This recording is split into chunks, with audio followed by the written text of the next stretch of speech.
Good morning बच्चों। मैं उम्मीद करती हूँ आप बिल्कुल स्वस्थ होंगी, आपकी पढ़ाई भी ठीक ठाक चल रही होगी। तो बच्चों, सबसे पहले इस 2022 में आप सबका मैं स्वागत करती हूँ और परीक्षा को ध्यान में रखते हुए आपका पाठ्यक्रम तो पूरा है, मैं उसी के अनुसार आपका दोहराव कार्य कराती जाऊँगी। तो सबसे पहले देखिए, पाठ्यक्रम तो आपको सब बताया जा चुका है, आप हाफ ईयरली एग्ज़ाम भी दे चुकी हैं। आपको पता है कि ये दो खंड में कैसे कैसे प्रश्न पूछे जाते हैं। प्रथम खंड में आपका गद्य साहित्य और पद्य साहित्य के इतिहास से 10 नंबर के प्रश्न पूछे जाते हैं।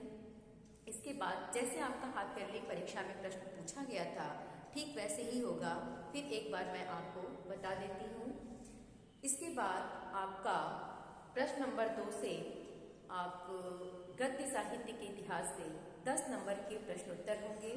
जो आपको पढ़ाए गए 4 गद्य पाठ हैं उसमें से होंगे, उसी गद्यांश से 10 नंबर के प्रश्न पूछे जाएंगे। इसके बाद प्रश्न नंबर 3 के अंतर्गत आपको काव्य खंड से वैसे ही जैसे गद्यांश से 10 नंबर के प्रश्न हैं, वैसे ही 2-2 नंबर के आपको 5 प्रश्न पूछे जाएंगे जो 10 नंबर के होंगे।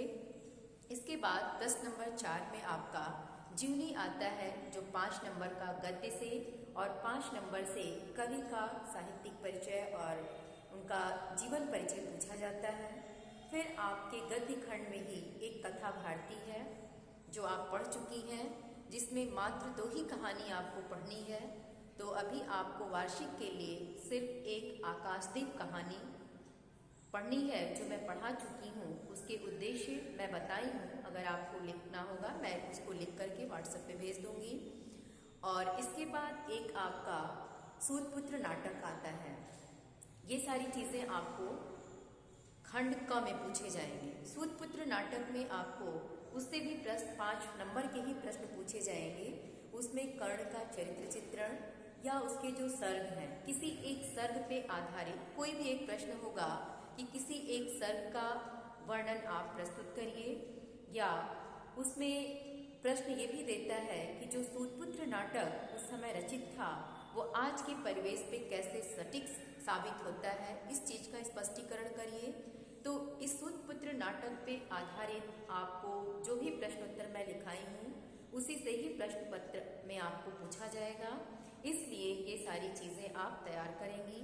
जीवन परिचय, साहित्यिक परिचय वो कैसे लिखना है वो भी तरीका आपको बताया जा चुका है, लिखकर मैं दिखा भी चुकी हूँ। वैसे ही आप तैयार करेंगी, क्योंकि 5 नंबर के प्रश्न आपको उससे भी पूछे जाते हैं। अब आपको खंड ख आता है। खंड ख में आपको संस्कृत खंड से सबसे पहले उसमें भी गद्यांश और श्लोक 2 चीजें आप पढ़ी हैं। तो सिर्फ आपको 4 या 5 पाठ ही हैं विज्ञान वर्ग के बच्चों के लिए। तो 2 पाठ तो आपका हाफ ईयरली में आ ही चुका है। एक हिमालय पाठ, उस गद्य पाठ को आप अच्छी तरह से पढ़ लेंगी। उसका एक बार मैं फिर दोहराव करा दूंगी। आपको पढ़ाया गया है, एक बार आप उसको अच्छे से फिर से दोहराइएगा। और श्लोक से आपका गीतामृतम पाठ है, उसका हिंदी अनुवाद आप अच्छी तरह से तैयार करेंगे। बाकी उससे आपको अभ्यास से और कोई प्रश्न नहीं पूछे जाते हैं, सिर्फ उस पाठ से आपको हिंदी अनुवाद ही लिखने को आता है। इसके बाद आपको मुहावरे और लोकोक्तियाँ पूछी जाती हैं, जो आपके पाठ्यक्रम में, आपके पाठ्य पुस्तक में भी दिया गया है। फिर आपको शब्दों, अनेकार्थी शब्द आता है, भिन्नार्थक शब्द आते हैं। ये सारी चीज़ें मैं आपको बता चुकी हूँ, लेकिन एक एक करके मैं पाठ्यक्रम के अनुसार आपको प्रश्नोत्तर कैसे आते हैं उसके अनुसार पुनः दोहराव कार्य मैं कराऊंगी। और उसी के अंतर्गत व्याकरण में आपको रस, छंद और अलंकार पूछे जाते हैं। तो सबसे पहले आज मैं उसी छंद पे आपको प्रकाश डालूंगी कि छंद को कैसे पहचानते हैं, कौन सा छंद आपको पढ़ना है, छंद का मतलब क्या है, सारी चीज़ें बताई गई हैं। लेकिन फिर एक बार मैं आपको पुनः बताऊंगी।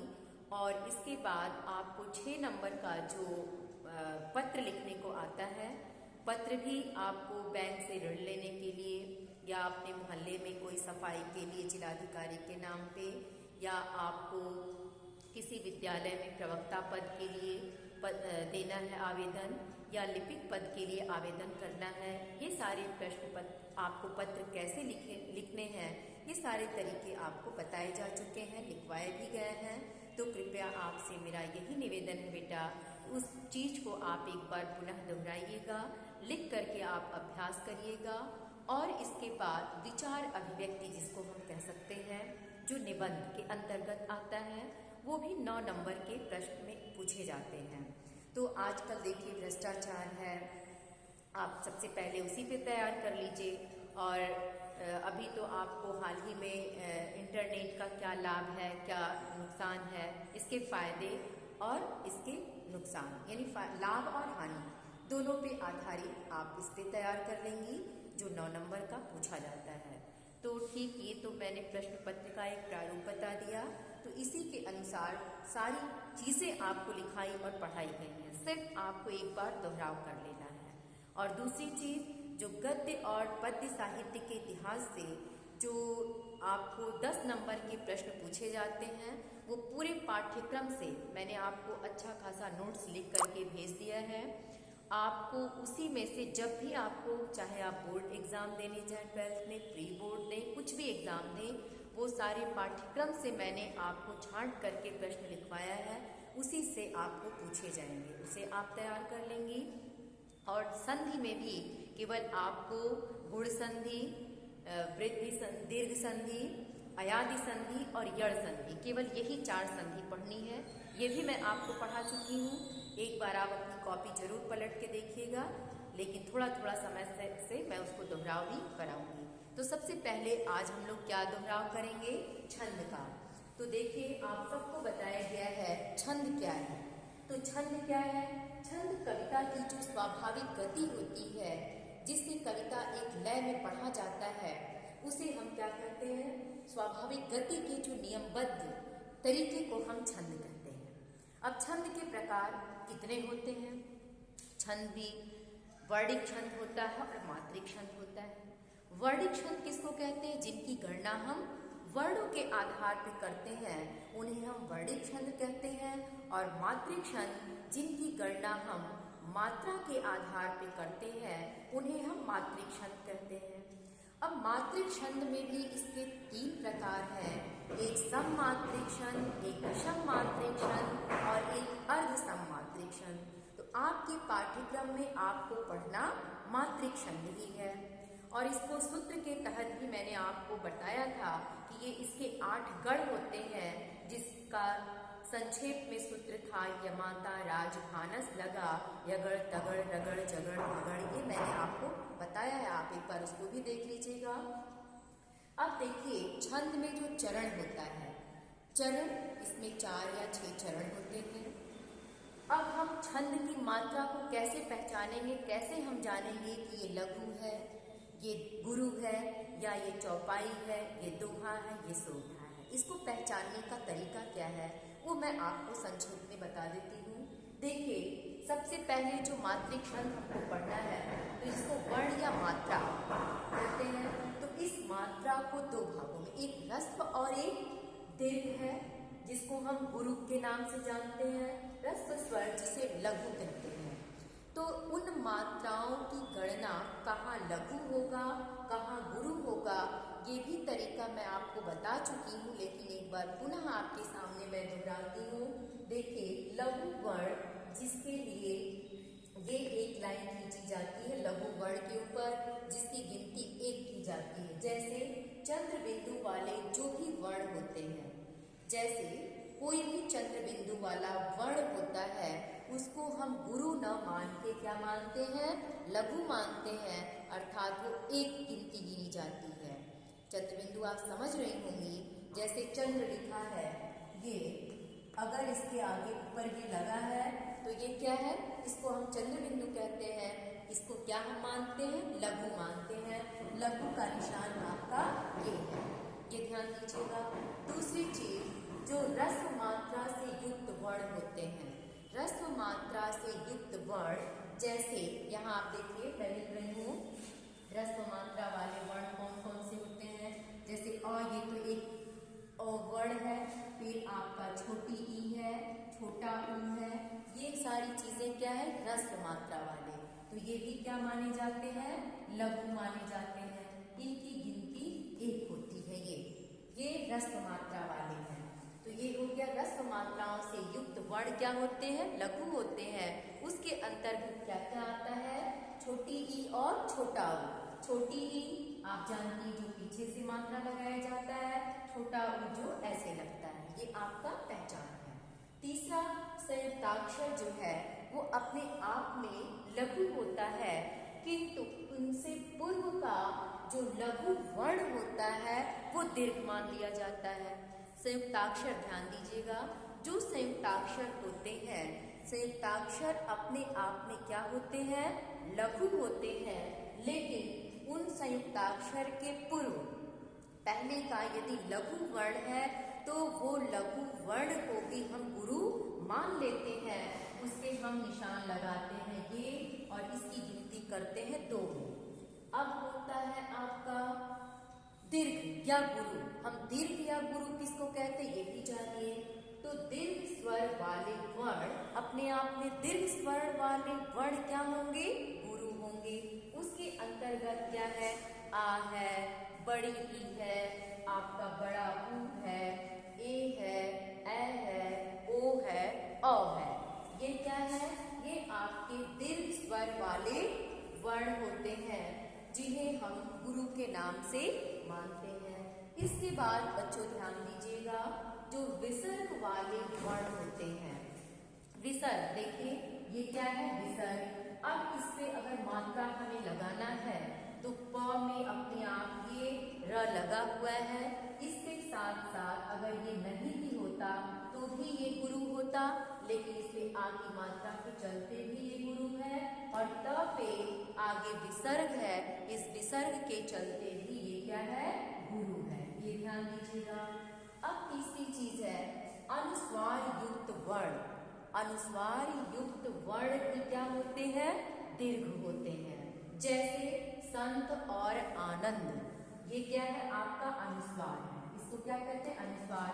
अब इस जैसे लिखा है संत, तो अब हमको इस पे मात्रा लगाना है, तो मात्रा लगाएंगे तो स के ऊपर ये अनुस्वार है तो ये हो गया गुरु, त के ऊपर कुछ भी नहीं है तो ये क्या हो गया, लघु।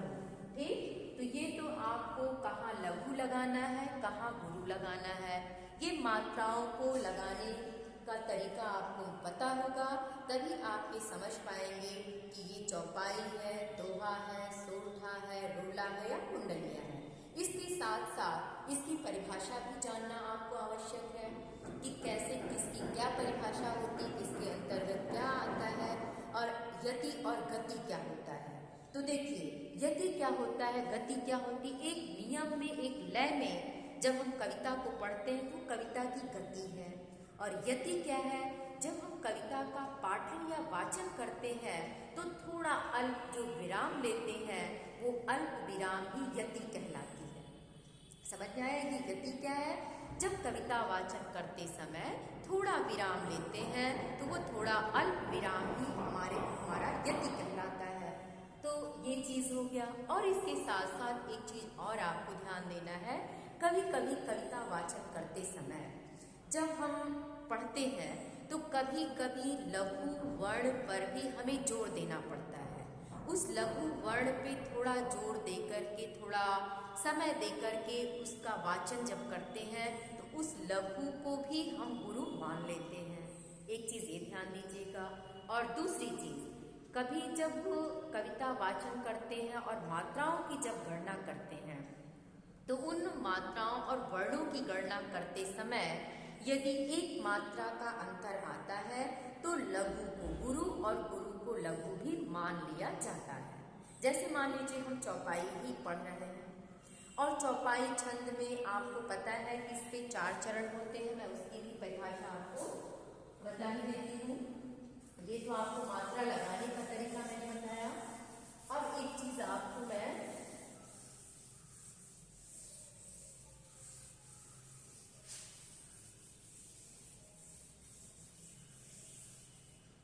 आज हम लोग देख लेते हैं चौपाई। अब जैसे मान लीजिए ये है चौपाई, अगर दे दिया कि इसकी परिभाषा और उदाहरण लिखिए तो सबसे पहले हम लोग परिभाषा लिखेंगे। अब परिभाषा के अंतर्गत सबसे पहले ये बताना है कि इसमें 4 चरण होते हैं। चौपाई में कितने चरण होते हैं? 4 चरण होते हैं। और इस 4 चरण में प्रत्येक चरण में मात्राओं की संख्या 16 होती है। परिभाषा मैं नहीं लिख रही हूँ, समय लगेगा बेटा, सिर्फ मुंह से मैं बता दे रही हूँ। आपको लिखवाया गया है, आप उसको देख लीजिएगा। चौपाई क्या है? ये सममात्रिक छंद है। इसमें 4 चरण होते हैं। प्रत्येक चरण में 16 मात्राएं होती हैं। एक चीज और आपको ध्यान रखना है कि इसके अंत में एक गुरु और एक लघु दोषपूर्ण माना जाता है। एक लघु और एक गुरु कदापि नहीं आना चाहिए। भले 2 गुरु आ जाए, 2 लघु आ जाए, लेकिन एक लघु और एक गुरु कदापि नहीं आना चाहिए। अब मैं इसका उदाहरण लिख करके वो मात्रा मैं लगाती हूँ, आप देख लीजिएगा। जैसे ये तो परिभाषा हो गई जो मैंने आपको बताया। इसके बाद आप उदाहरण लिखेंगी। उदाहरण है जैसे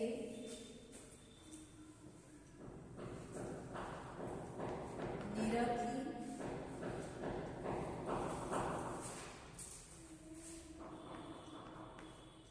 सिद्ध,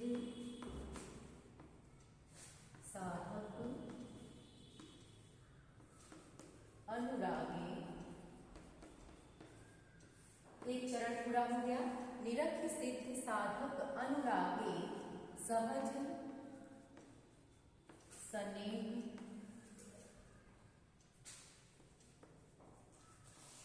सराहन, लागे। होते तो इसमें 4 चरण है। पहले मैं 2 ही चरण लिख के आपको बताती हूँ। देखिए, निरखी, सिद्ध, साधक, अनुरागी, सहज, स्नेह, सराहन, लागे। हमने आपको बताया कि इसमें 4 चरण होते हैं और प्रत्येक चरण में मात्राओं की संख्या 16 होती है। तो अब देखिए, न पे छोटी है तो यहाँ लघु लगेगा। र पे कोई मात्रा नहीं है तो यहाँ लघु होगा। फ पे छोटी ही है तो लघु लगेगा। फिर आप अब देखिए सिद्ध। अब ये आधा ध इस द में जुड़ा है तो इसके पहले वाला वर्ण आपका गुरु हो जाएगा। और क्योंकि इस पे तो लगा है छोटी ई की मात्रा, स पे क्या है? छोटी ई की मात्रा है। लेकिन ये आधा द पे ध लगने के कारण ये स आपका क्या हो गया? गुरु, और ये द हो गया लघु। स पे आ की मात्रा है इसलिए गुरु। ये दोनों ही बिना मात्रा के हैं, हो गए लघु। यहाँ आपका लघु, यहाँ छोटा ऊ है इसलिए लघु। र पे आ की मात्रा है गुरु, ग पे ए की मात्रा है तो गुरु। अब मात्राओं की गणना करेंगे। 1 2 3 4 5 6 7 8 9 10 11 12 13 14 15 16। कितनी मात्राएं हो गई? 16। वैसे भी आपको बताया गया है कि आपका अंत में 2 गुरु आना चाहिए, एक लघु और एक गुरु नहीं आना चाहिए। तो इस तरह से आप देखिए यहाँ मात्राएं कितनी हो गई? प्रथम चरण में 16। वैसे ही हम लोग इसमें देखेंगे सब लघु होगा क्योंकि कोई मात्रा नहीं है। यहाँ भी लघु होगा, यहाँ गुरु हो जाएगा, एक ही मात्रा है। यहाँ पे छोटा ऊ है इसलिए लघु होगा। यहाँ भी लघु, यहाँ गुरु, लघु लघु, यहाँ भी गुरु होगा, यहाँ भी गुरु होगा क्योंकि यहाँ आ है, यहाँ ए है। तो 2 4 5 6 7 8 9 10 11 12 13 14 15 16 मात्राएं कितनी हो गई? 16। अब आप आगे देखिए अगला चरण, भूत न भूतल, भाव भरत को, सचर अचर सचर सचर चर अचर परत को।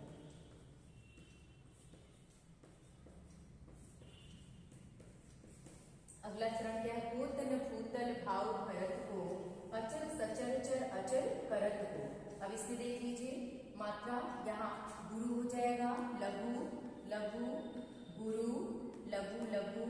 यहाँ क्या होगा आपका? गुरु लघु लघु लघु लघु। यहाँ आपका 2 क्या हो गया? गुरु। अब मात्राओं की गणना करिए। 2 3 4 5 6 7 8 9 10 11 12 13 14 15 16। यहाँ भी दूसरे चरण में 16 हो गया। इधर हम लोग देखेंगे सब लघु होगा क्योंकि बिना मात्रा का वर्ण है। यहाँ भी हम अपने 2 गुरु 2 3 4 5 6 7 8 9 10 11 12 13 14 15 16। तो इस तरह से यहाँ भी आपकी मात्राएं कितनी हो गई 16। तो ये आपका पूरा कंप्लीट हो गया। चौपाई छंद, इसमें इसकी ये उदाहरण है। बहुत सारे उदाहरण मैं आपको बता चुकी हूँ। जैसे आप हनुमान चालीसा पढ़ती होंगी तो मंगल भवन अमंगल हारी द्रवहु सुदशरथ अजिर बिहारी। जो आपको आसान लगे कोई भी आप उदाहरण याद करिए और लिखिए। तो ऐसे ही आपको मात्रा की गणना करनी है। आज के लिए इतना ही बेटा। और इसके साथ साथ मैं गद्य साहित्य से आज के लिए मैं आपको केवल 20 प्रश्न नोट करा रही हूँ। इसके उत्तर मैं आपको आज नहीं बताऊंगी। आपको मालूम है, आप खुद खोज करके इसका उत्तर लिखिएगा और कोई एक लड़की सारा ग्रुप में इसका उत्तर भेजेगी। ये काम मैं इसलिए आपको दे रही हूँ बेटा कि इसमें से ही आपको परीक्षा में पूछा जाएगा। पहला प्रश्न है, अष्टछाप किस भाषा में लिखी गई रचना है? दूसरा प्रश्न है, अतिचार किस भाषा में लिखी गई रचना है? तीसरा, ब्राह्मण पत्रिका के संपादक कौन है? चौथा, भारतेंदु युग की महत्वपूर्ण पत्रिका कौन सी है? पांचवा, कवि वचन सुधा पत्रिका का प्रकाशन किस युग में हुआ? अगला प्रश्न, सरस्वती पत्रिका का प्रकाशन किस युग में हुआ? सच्ची वीरता व कन्यादान निबंध के रचनाकार कौन है? कन्यादान किस युग की पत्रिका है? अगला प्रश्न, अतिचार के रचनाकार कौन है? अतिचार किस भाषा में लिखी गई रचना है? अगला प्रश्न, काशी नागरी प्रचारणी सभा की स्थापना किसने की? तो इस तरह से बच्चों आज के लिए 10-12 प्रश्न हैं। इसके उत्तर आप जरूर कॉपी में लिखिएगा और ग्रुप में भेजिएगा। Thank you.